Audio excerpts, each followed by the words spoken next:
É mole, senhor, não filtra. Tudo tranquilo. Salita pilava novo, na diz espanhol.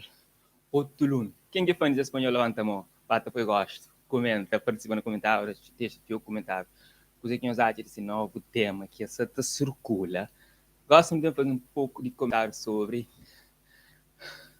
Realmente, são funa quente. Até começa com um ritmo mais típico que ele se diz espanhol, depois se repica. Mas é 4 horas. Yeah. Então, coisa que acha desse tema. Te relata uma situação, né, de um casal, de relacionamento, aquele que não olha, tipo, que essa terá certo. Então, o espanhol te arruma se trouxa. Ou, quer dizer, mulher bota por para fora mesmo, tá bem? Maleta, tá fúria, o espanhol tá sai, tá muda por cima.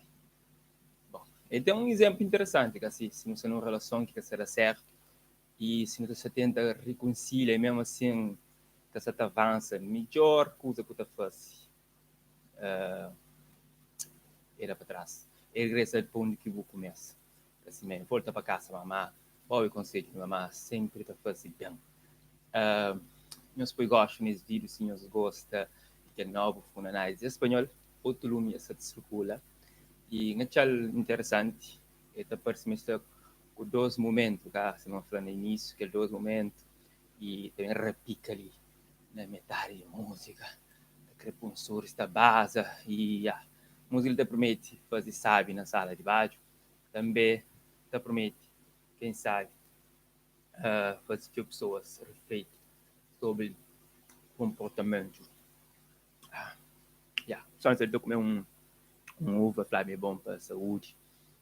E gosta com nós, deixa gosto nesse vídeo, nos partilha, e conseguimos aqui de música de espanhol, se nós gostam dele, se nós é fã, deixa no comentário que música que nós gosta mais, ok?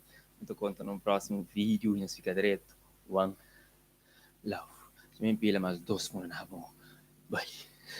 Tchau. Yeah.